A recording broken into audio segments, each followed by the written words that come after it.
भारतीय बौद्ध महासभेच्या वतीने माता रमाई आंबेडकर जयंती उत्साहात साजरी.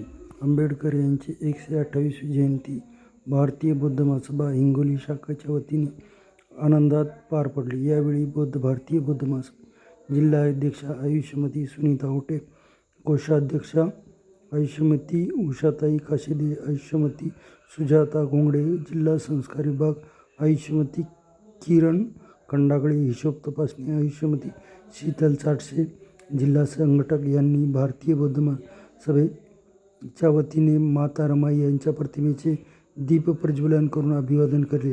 त्यानंतर बुद्धवंदना घेऊन कार्यक्रमास सुरुवात करण्यात आली. यावेळी रांगोळी स्पर्धा, वक्तृत्व स्पर्धा घेण्यात आली. स्पर्धेचे विजयी विद्यार्थ्यांना भारतीय बौद्ध सभेच्या वतीने आयुष्यमती सुनीता आवटे यांच्या हस्ते प्रमाणपत्र देण्यात आले. सुनीता आवटे यांनी रमाई माता यांच्या जीवनावर प्रकाश टाकला. कार्यक्रमाचे आयोजन सुजाता महिला मंडळ इंचा यांनी केले. सूत्रसंचालन आयुष्यमती शीतलताई चाटसे यांनी केले.